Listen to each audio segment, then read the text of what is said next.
So,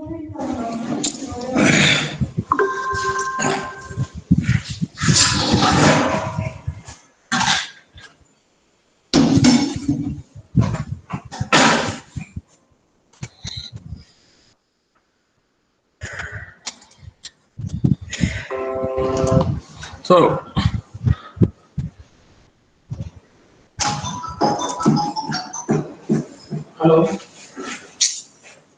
Hello, Eric. ಹೌದಾ ನೀವು gate ಅಂತ ಕೊಡ್ತೀರಾ? so wait, I'm setting the system. Okay, gate ಅಂತ ಕೊಟ್ಟು.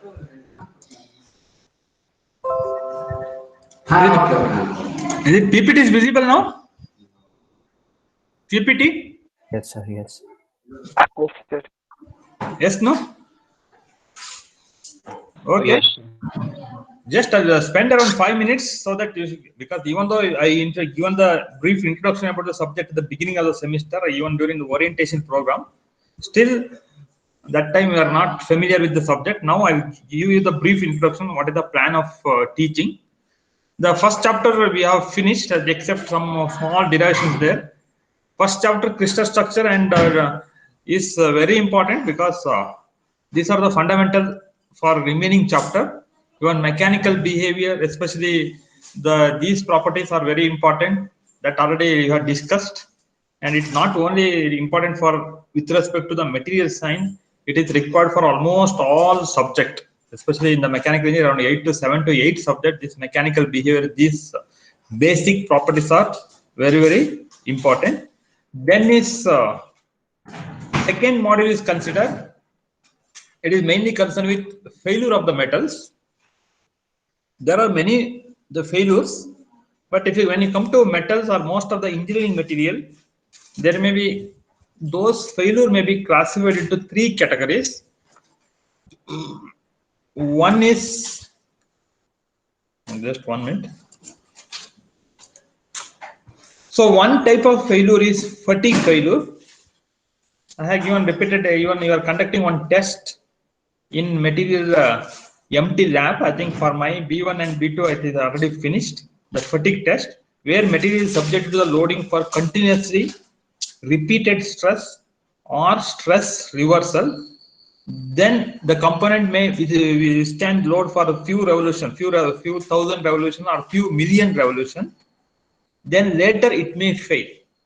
This fatigue failure is mainly when load is subject to over a period of time, not for only few seconds. Like internal combustion engine, if you run in the vehicle for 5 hours or 8 hours or 10 hours continuously, then some component of the vehicle may be subject to the fatigue loading. Even steam turbine, gas turbine, all those components are subject to the fatigue loading. Even some of the components of satellites, so those components also subject to fatigue loading. That's the one failure. Then one more failure of failure mechanism is creep mechanism. So creep is again deformation only. We already studied about stress, strain, deformation, etc. But creep is again one more type of deformation. Most of the time, once load is applied, let it be 10 kilonewton, correspondingly there will be deformation. Let it be deformation is 1 mm. So that is a static load. The 1 mm will be there always. Suppose we have applied 1 kg of load. If we keep 1 kg of 1 ton of load on the beam, so beam will be deformed, or transverse deflection of the beam is, let it be 1 mm. Irrespective of the time, the deformation is only 1 mm. So when it is subject to static loading at room temperature, or we can say that when it is subject to mechanical loading, only the mechanical loading, no other loading. Mechanical loading may be your tensile loading, compression loading, or shear loading, or torsion loading, whatever may be the type of loading. But we have applied some amount of load, so there is a corresponding deformation. The deformation is fixed for the given loading. We can already studied some of the test for 20 kilometer load. What is the deformation? What is the 5 kilometer of load? What are the deformation? So deformation is fixed. It not changes with respect to time. Only deformation changes if you change the load. That's all. Only if you go on changing the load, what you are doing in your material testing laboratory, even compression testing or tensile testing, you are going on increasing the load. As load increases, there will be deformation. So those will comes under mechanical loading. But you can imagine one situation, the loading is constant, loading is fixed. So when loading is fixed, there is a deformation, instantaneous deformation. When you apply the load, there is a instantaneous deformation, like that will be around 1 mm. After 6 months, the component size remains same, length of the material is also remains same. After 6 months, the same loading is applied, no change in loading. So instead of 1 mm deformation, you may get 1.1 mm deformation, because so that particular component is subject to some amount of heat also. So some component is at elevated temperature. Can you give some example where some components are subject to temperature over a period of time, not for a short period of time? In material science or in engineering, where components are subject to elevated temperature for a longer period of time. Give one example. Can you give one example where the components are subject to temperature, or we can say temperature loading over a period of time? So even internal combustion engine is also an example where piston is not at room temperature. So imagine you are selected material for the piston, its strength may be, Young's modulus may be, if it is aluminum, it may be around 70 megapascal. That is at room temperature. When piston is at higher temperature or elevated temperature, so the Young's modulus may be different. Instead of 80 megapascal, 80 megapascal, it may be around 80 GPa. Instead of 80 GPa, it may be around 40. It may be reduced to 40 because of higher temperature. Is it visible and clear? Audible and visible, PPT? Yes, sir. Okay. Then. So now, can you expect the same? Imagine you are, simple example, imagine your steel rod.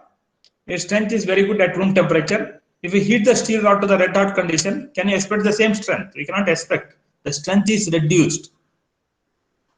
So now, when our components are subject to temperature loading a prolonged time period over a period of time, like steam turbine blades, so it is at higher temperature, more than 100 degrees Celsius. So it's the temperature is above 100 degrees Celsius. For imagine it is running continuously for 1 year, complete 1 year, temperature is higher than 100 degrees Celsius. If you consider a gas turbine, where hot flue gases are flows over the turbine blade, then turbine blades are constantly subject to elevated temperature. It may be around 200 degrees Celsius or 230 degrees Celsius or 300 degrees Celsius over a period of time. Suppose the flight gas, especially aerospace engineering, gas turbines are used. It's running for around 5 hours or 6 hours. Continuously for 6 hours or 10 hours, it is at elevated temperature. But loading remains same. The loading remains same. It is at elevated temperature. Even though there is no change in loading, then still there may be some amount of deformation. That type of deformation is referred as a creep deformation. It is also creep. We can say it is also creep strain. But what you studying in mechanics of material is, when you apply the load, there is a deformation. Correspondingly, there is a strain. If load constant, the strain also constant, the deformation also constant. That is a conventional regular strain or regular deformation. When you say creep deformation or creep strain, the load remains constant. Once load is applied, there is an instantaneous deformation, that will be 0.1 mm. But over a period of time, after 8 hours, the load remains same, that will be 1 kilonewton. And if, as per your mechanics of material or general engineering mechanical engineering is considered, once load is constant, the deformation is also constant. But in our case, after 8 hours, if you run the engine for 8 hours, so for the same load, the deformation is increased by, instead of 1 mm, it may be increased by 1.2 mm. The load remains constant, but there is a increase in deformation because of when material is subject to higher temperature over a period of time or prolonged period of time, then such type of deformation is referred as a creep deformation. whether it may be fatigue or it may be fracture, especially fatigue and creep. All concept we are studying with respect to the grain structure. That's why I'm repeatedly explaining those concepts. What is grain structure, what is phase, how we can how properties of changes, what is the phase again consists of more number of grain, all those concepts. Just I'm giving just the introduction about this, but complete fatigue, creep, fracture is explained with respect to grain or grain structure. Being in mechanical engineering, even if the fatigue strength is less, then you should be able to increase the strength of the material. How you can increase the strength of the material? So again, you have to change the grain size. So either you can change the grain size during your casting process, you have to design the whole casting process, or you have to, after casting, once metal is ready in the market, you have to go for the heat treatment. What type of heat treatment you have to undergo, material undergo, all those things are required for that. So your grain structure, the phases, all, if you know what we learned from the last 1 month or more than 1 month, if you know those fundamentals very well, so then only you can understand this. Those are the fundamentals for fatigue, creep, and as well as fracture. So there is a one more type of failure that is referred as a fracture. Fracture is in the sense, if you drop on glass, so it breaks, fracture into two or more pieces. That process is referred as a fracture. Again, type 1 fracture, type 2 fracture, and type 3 fracture. We'll go in details, don't worry. Then there is a one more process already we are discussing. Even in the first module itself, last 1 month, we are discussing about solidification. So I am repeatedly telling, when metal is in the molten state, when material is in the molten state, so all atoms are moving randomly. When it is during the process of solidification or during the process of cooling, so instead of saying cooling or solidification, the right word we can use in material science is crystallization process. When metal is in the liquid state, it is not in the crystalline form. Atoms are not arranged in a particular order. Only when it is cooled down, only during the solidification, the atoms will start rearranging themselves either to the BCC structure or FCC structure. So that whole, what is happening during the solidification process, that you are studying in the case of solidification. But when you come to your metal casting subject, so you are talking about how metal can be melted. What are the different types of furnaces are required for melting the metal? So what are the furnaces required for melting the cast iron? What are the furnaces required for melting steel? What type of furnace is required? What type of furnace is required for melting the aluminum, low melting alloys? So then how mold should be designed? So those concepts, what are the different types of riser, runner, all those aspects you are studying in the metal casting. But you are not studying about what is happening during the solidification process, what is happening within the material, within the microstructure level or crystallographic level, what is happening in during solidification of the metal. You are not studying in your metal casting, you are studying in the material science. The concept of formation of the alloys, that already we have discussed. I put one more slide where so initially when metal is in the molten state, atoms are moving randomly.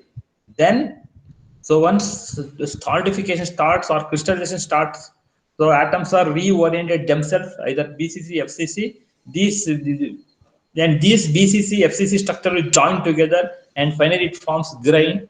There may be similar type of grains. Those grains are a similar type of group of grains of similar type. Those are referred as phases. Yesterday you have seen some black background and white background. So white is one phase and black is black area is one more the phase. Those are not a grain. Yeah, types of alloys. Don't think that copper alloy, aluminum alloy, steel, aluminum alloy, some zinc alloy, etc. So types of alloys with respect to the solid solutions. We are talking about a solid solution. Already you have discussed about what is interstitial solid solution.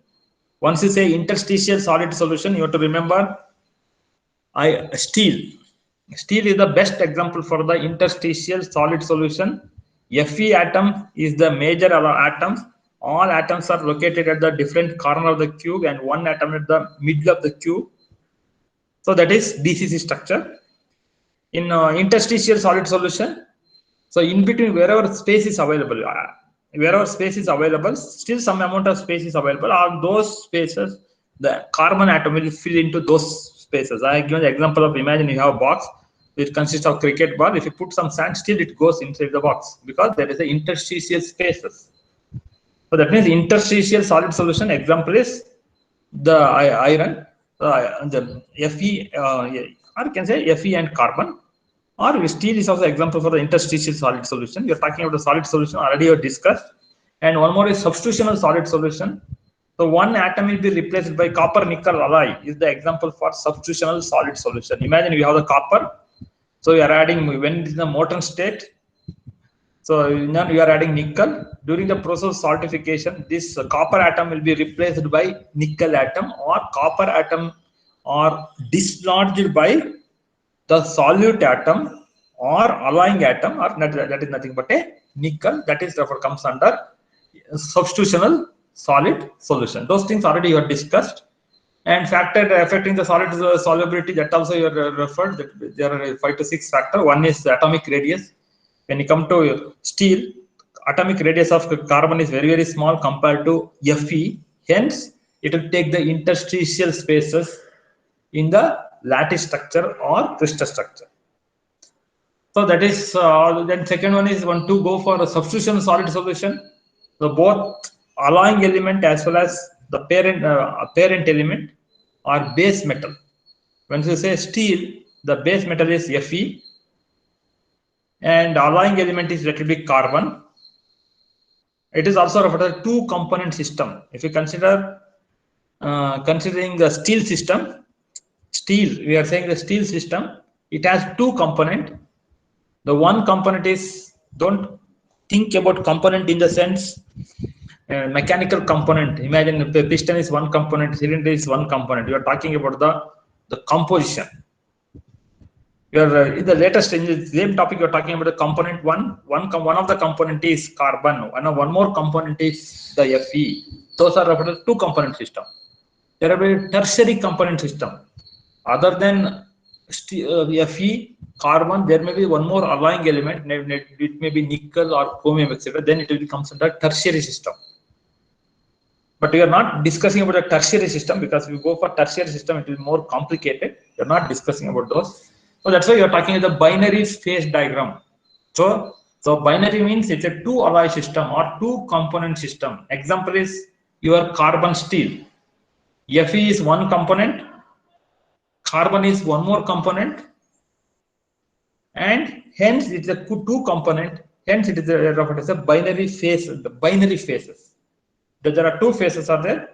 One is mainly because of carbon. One more is because of iron. Hence it is referred as two binary phase diagram. Binary phase diagram.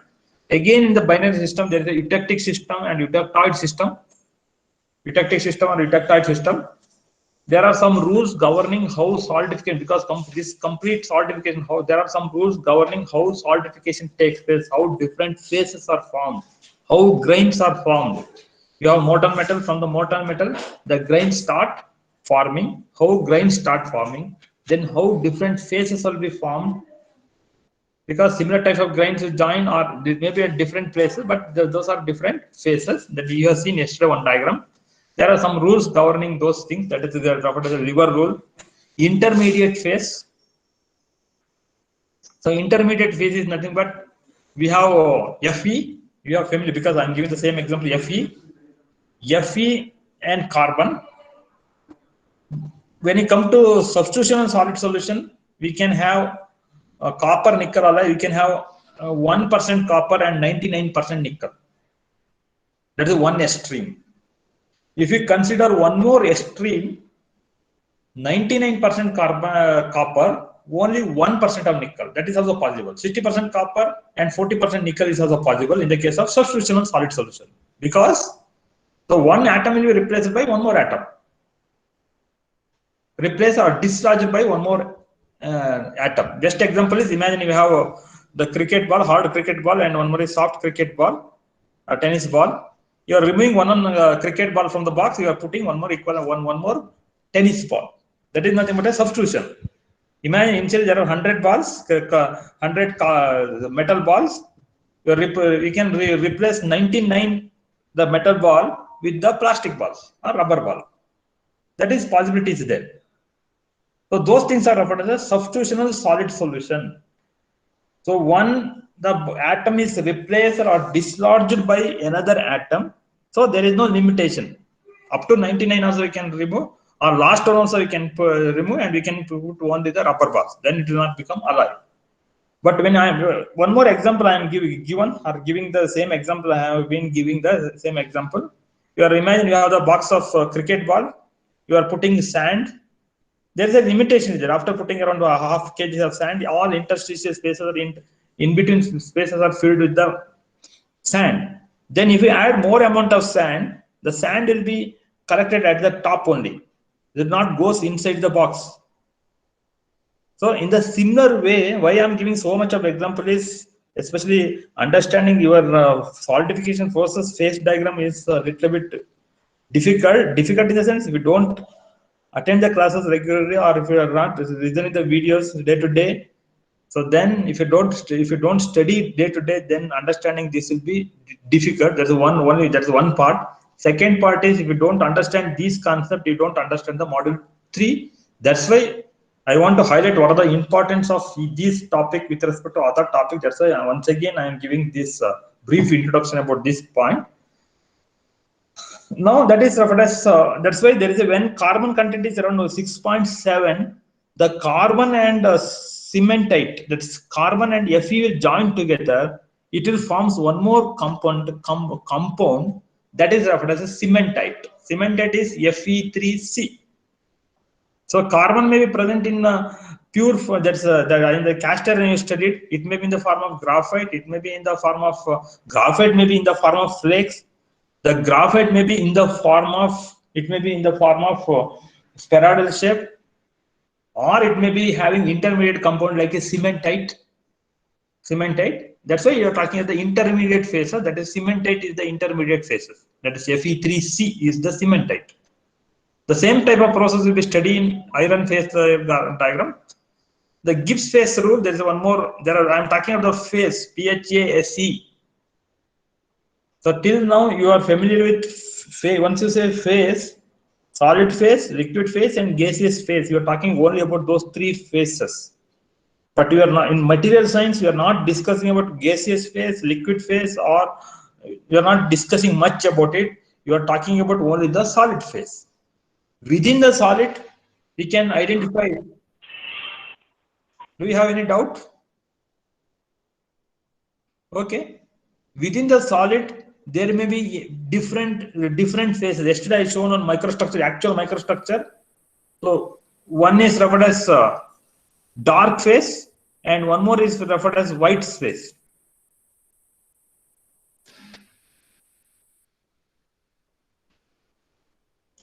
One minute, there is some disturbance. I'll check.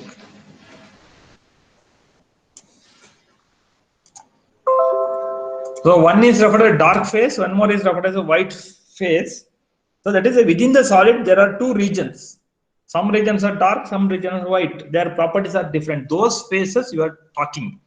And one more is non-equilibrium cooling and complete solidification. You are assuming that the cooling rate is very, very slow. So then only we get different phases. We are drawing the phase diagram. Let be x-axis represent temperature, y-axis represent the percentage of carbon. When you come to phase diagram for the iron carbon system, we are talking about iron carbon system. X-axis represent percentage of carbon, y-axis represent the temperature. That is nothing but a phase diagram. So you are assuming that when you're drawing the phase diagram, you are assuming that cooling is very, very slow. Very, very slow. You are studying about steady state process, quasi-static process. In thermodynamics also you are discussing the quasi-static process. It is not that process is very, very slow. It is not static, but still very, very, it is almost equivalent to static. Those things you are talking. And there are some other homogenization coring that is related to module 2. And again, module 2, you are talking about the iron carbon diagram. Repeatedly, I am telling, when you say iron carbon diagram, phase diagram, iron is having BCC structure at room temperature. At temperature increases, it changes its structure to the FCC. Then after a certain temperature, once again it revert back to the BCC structure. It is allotropy, different allotropy forms are there. So iron, the atoms will rearrange themselves at a higher temperature. Lower temperature, it is atom is present only at the body center of the cubic cell or body centered cubic lattice structure. So after reaching certain temperature, those temperature ranges, there is a separate phase diagram. I'm going to explain all those concepts. There is a temperature range also. After crossing that, the atoms will rearrange. I'm talking about in the metal state, solid state I'm talking. So metals will be the atoms will rearrange themselves. Originally it is a BCC structure. Then the atoms will rearrange themselves. They will go to the FCC structure. In drama and there is some Ekapatra Vinay like that. So they will move to one structure to the another structure from BCC to FCC. The atomic arrangement will be completely changed, not in the liquid state, in the solid state itself. Then after reaching one more temperature from FCC structure, the atoms will at elevated temperature around 900 or 1000 to 200 degrees, some temperature is there.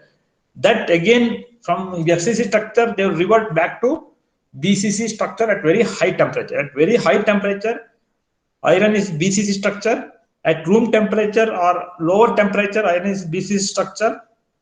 When at around 900 degrees Celsius, it is having one more structure, that is FCC structure. So all those things you are studying. Effect of common alloying, that one is iron carbon diagram. This part already we have finished. Common alloy steels, the stainless steel, tool steel already. This comes under case study questions. We have finished this part. The specification of steels and solidification. Mechanism of solidification, there are different mechanisms. What you are explaining, I may explain those mechanisms briefly. Crystal growth, I have shown already some photos also.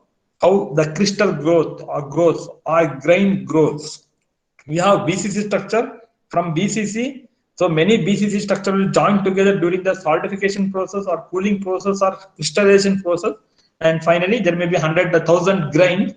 The 1,000 BCC put together, it will form one grain. That is nothing but a crystal growth. How crystal will be formed or how grain will be formed.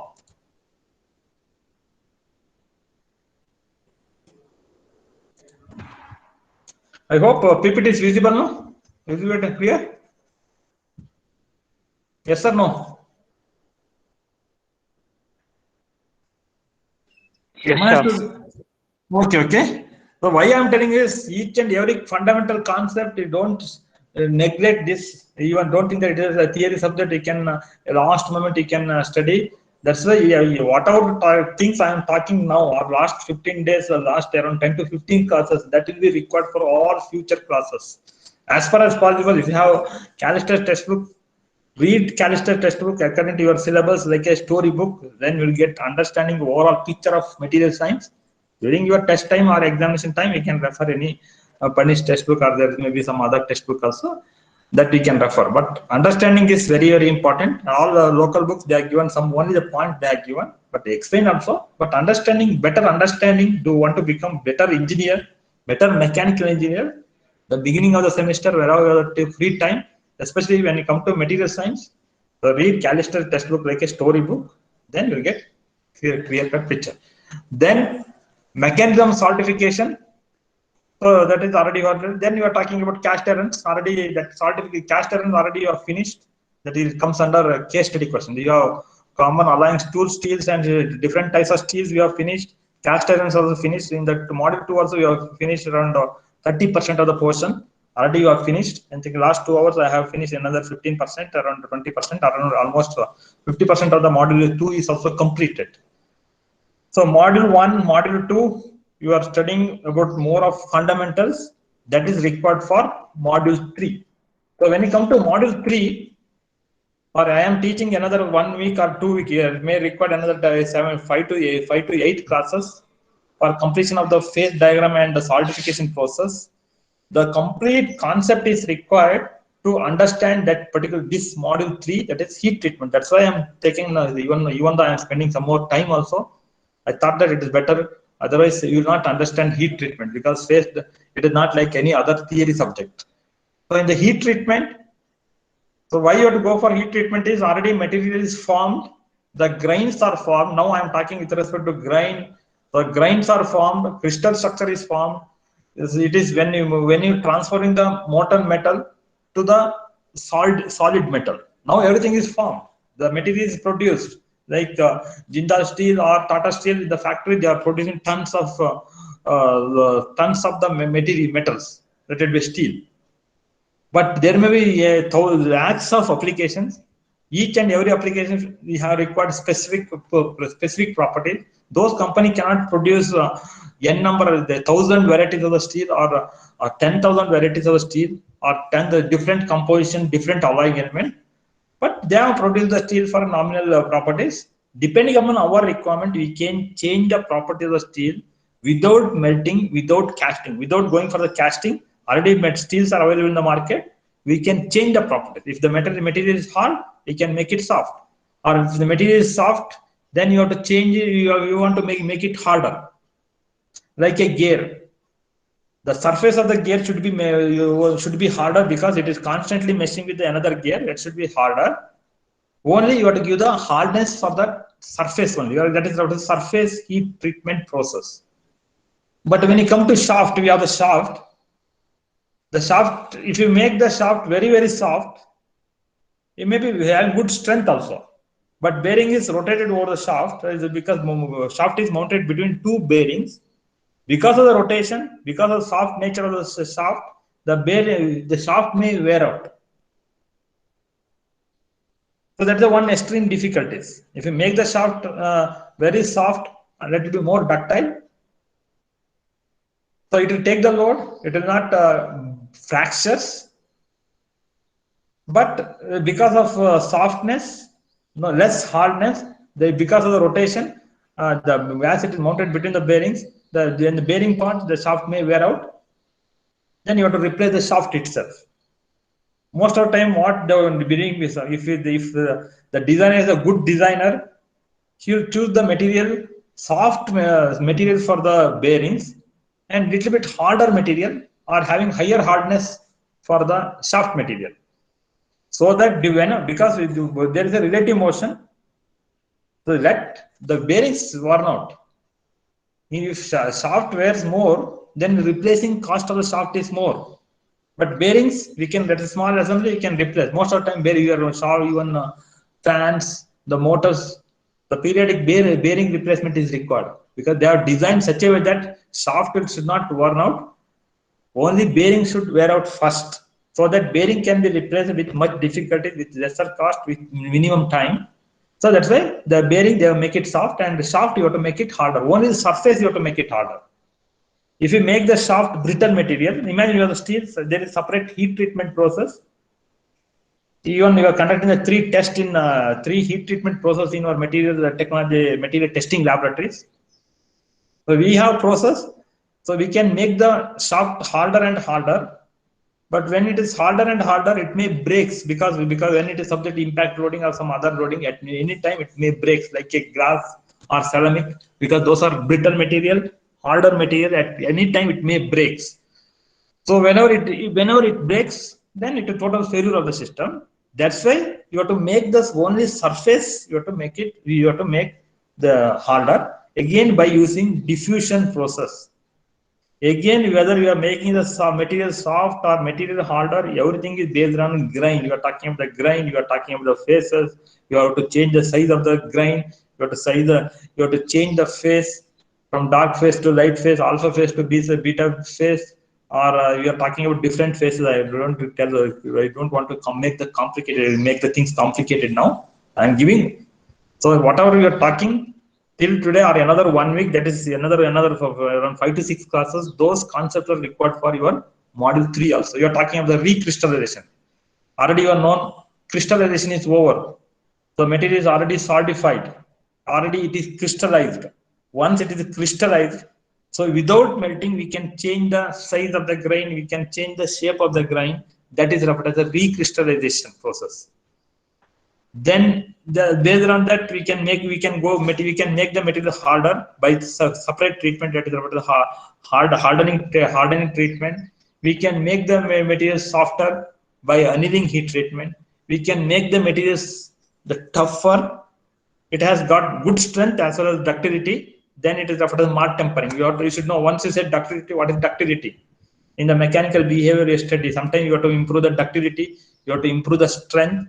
The strength is nothing but the maximum load bearing capacity of the material, or maximum stress material can withstand. That is the strength of the material. We can change the strength, we can change the ductility, we can change the hardness. All those things we can do in by going for the heat treatment process. Time temperature transformation curves, as temperature changes, how the property of the material changes, how Young's modulus will be changes, how strength will be changed. Best example is, you have the steel wire. If you slightly heat it and bend it, then you can bend it very easily. Steel rod, without heating, try to bend, you have to put more and more effort, more and more force. But once you heat it, what will happen? So everyone knows, once metal is heated, steel is heated, it is softer. How it is softer? All those things we can study in time temperature transformation curve. There is a separate topic itself. Continuous cooling transformation. When metal is in the red hot condition, we can cool it very fastly. Even the same set of experiment you are going to do in your material testing laboratory, we can cool it very slowly. We can keep the component in the furnace itself. We can we can close the furnace door, or you can keep it in the air. So then it cooling is very fast. Like that, there are different types of cooling process. Again, so when you cool it very fast, imagine we have red hot metal rod. If you cool it very fastly, it will become the harder and brittle. If you're going for cooling it very slowly, so then it will become more and more ductile. The strength will comes down. So if you're going for the medium air cooling, then again it will be different. Based on the cooling rate, we can get the different properties without melting, without crystallization. Original crystallization, you should remember, the original crystallization will take place during your casting process. The recrystallization process takes place during the forging process. I think they are going to study, they may demonstrate also forging process. So during forging process or some other process, there may be recrystallization process, not the original crystallization. That's why you are talking about the recrystallization, not original crystallization. The original crystallization takes place only during the casting process. Then there is, I already given example. Just I given example. What is surface hardening?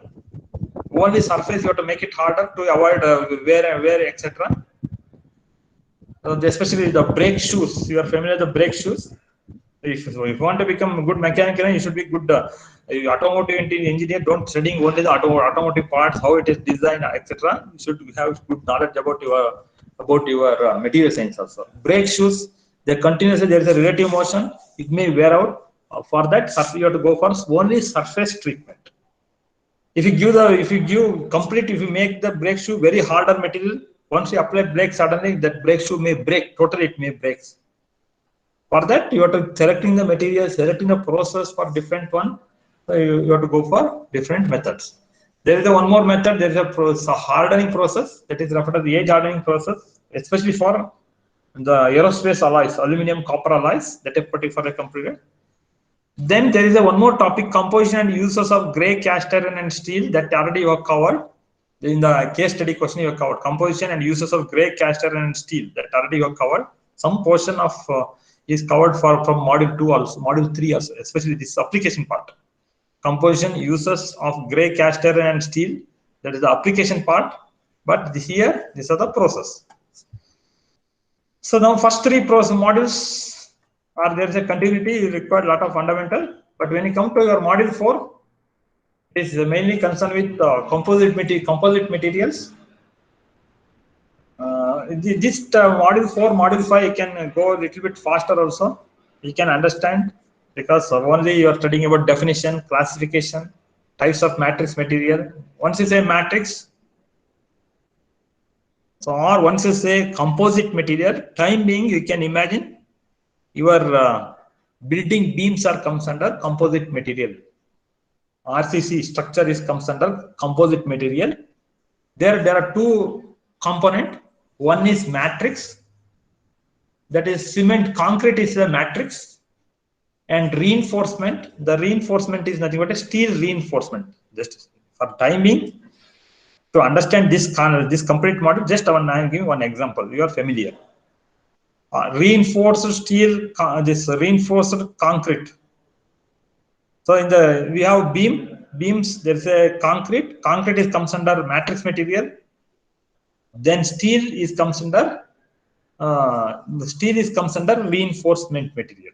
If the matrix material is ceramic, then it is about a ceramic matrix composite. Your complete RCC structure comes under ceramic matrix composite. And metal matrix composite, major alloying element, major is metal, and remaining is it may be ceramic material. We have polymer. Polymer also we can add some fiber, like rubber tire. We have rubber. The rubber, there is small wires. Those wires will be considered as a reinforcement material that gives additional strength. So that is the example for the polymer matrix composite. And ceramic matrix composite, most of the spacecraft components, especially when you are re-entering the space vehicle is re-enter into the Earth orbit, then because of the friction, the huge amount of heat is generated. So whenever huge amount of heat is generated, if you use metals, even though they are tougher and stronger, so they may melt or strength may reduces. There may be some disaster, Columbia disaster, you might have known in the news, where most of the time the spacecraft, when you re-entering, the launching, there is no much disaster. Only during re-entry stage, because of sudden friction, so there may be huge amount of heat may be generated. If you use metals, the metal may melt, or even though it is not melt, the all strength may comes down. For that, they are used special tiles, ceramic tiles, in the outer area of the spacecraft. So that is comes under ceramic matrix composite. Then module 4, again module 4, it will not.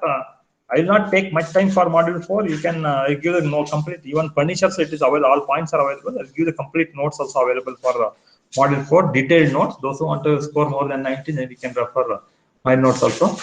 Then again, you are talking about the fundamental production process. What are some concepts you are studying in casting process? Then constitutive relationships, determination of the composite properties. Like we know the Young's model of the steel, we know Young's model of the concrete. We can find out what is the overall strength of the beam itself without conducting test. Then application of composite material. There are some problems that is related to module 4. It will not take much time. So there is no much fundamentals you are studying, but it's mainly, I can say, it's the applied material science. One of the application of material science is the development of composite material. Module 5 is again application part. Some amount of plastic material is studied in chemistry. In chemistry, you are concentrating more on the structure of how atoms are arranged, what are the different types of bonding, etc. in the chemistry. But when you come to your material science, other than the chemical properties, bonding, etc., you are studying what are its mechanical properties, what are its electrical properties, what are its thermal properties of plastics, even ceramics. You can see material selection, ceramics structure. Ceramics having different structure. Silicon carbide is having different structure. Alumina is having Al2O3 is having different structure. Application of the ceramics and mechanical properties, electrical properties, and processing of ceramics. All those things you are studying with respect to ceramics. That is applied one. And then plastics, types of polymers. That some part you have studied in polymers in your chemistry, but you are studying about more of structure. But here you are talking about processing, mechanical properties, and other properties of polymer, plastic, and their application. Then mechanical behavior and processing of plastics. What mechanical behavior we studied in your first module? There is a separate topic. Those we define the different properties. But here we are studying specifically the mechanical behavior for plastics. You are specifically studying the mechanical behavior of the ceramics. Again, we are specifically studying mechanical behavior for plastics and ceramics in this module. But in module 1, again, we studied mechanical behavior, the general property we studied, but here you are specifically studying about ceramics, But there are number of application properties, etc. You have to, if you have having good remembering properties, then you can score good marks in the module 5. There is a one more latest topic like smart material, maybe fiber optic material, piezoelectrics, the shape memory alloys, nitinol, super elasticity, biological application of smart material used in plants, in human implants, not plants, like a hip joint. That is referred as implant. Implant, that is spelling mistake, that's a typing mistake. Implants in human body, selection of the material, performance of the material. Finally, you are starting from the structure. Structure in the trends, you're not talking about atomic structure or BCC structure. You're talking about crystal structure or grain structure.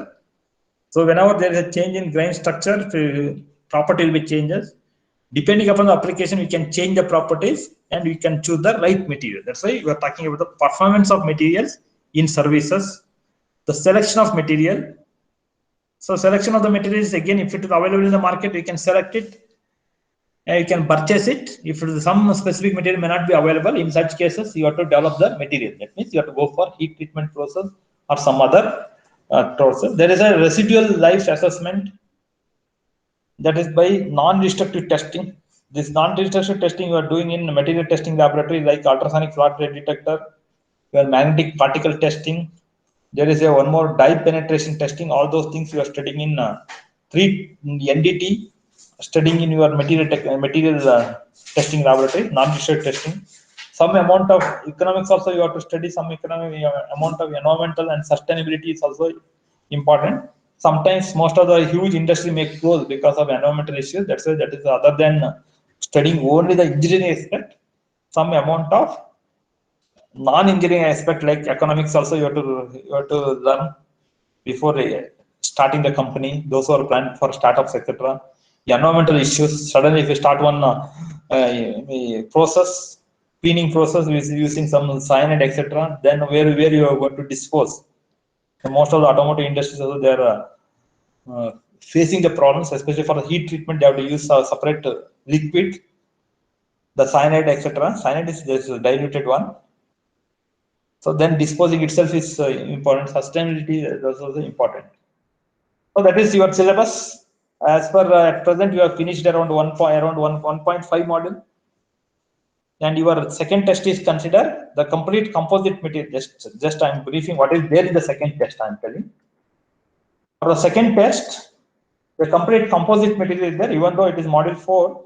So that what I am planning is module 2 is more of fundamentals. Around the half module is from the fundamental. Another half module, the complete one module is only application part. That way I am planning. Otherwise, if you teach module 2 and module 3 little bit faster, so you may not understand. That's why I'm giving more importance. I spend more time for module 2. And some little amount of less time I spend. If you spend around 10 hours for the module 2, I may spend around 6 to 7 hours for module 4. So that module 4 is only application.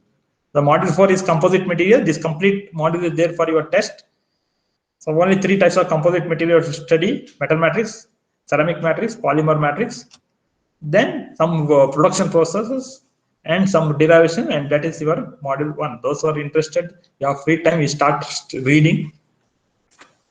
So module 2 is there. Anyhow, iron carbon diagram is there. Already iron carbon diagram is not started, but still, what are tool steel, all those things are already covered. It will not there for your second test. Stainless steel, tool steel, then cast iron. Those things are not there for the application properties and composition of steel, and cast iron. It is not there for your second test, mainly on iron carbon diagram. Then your failure criteria, there are 3 failure criteria. One is fracture, one more is fatigue, and one more is creep. That will be there. Then solidification, already is 50% of the fundamentals of solidification is explained. Then remaining 50% are explained, especially solid solution, factor affecting the solubilities, the phases we discussed, the cooling process also we have discussed. All those things we'll do in the next class. This is I given brief introduction about the subject, importance of the subject, and importance of second module that is required for the remaining module, and what are the portion is there for your second set. Second test is complete composite material is the complete composite material. Along with that, some portion from module 2, around 50 to 60% of the module 2 you have 60, almost 60 to 70%, because module 2 I have not set any questions.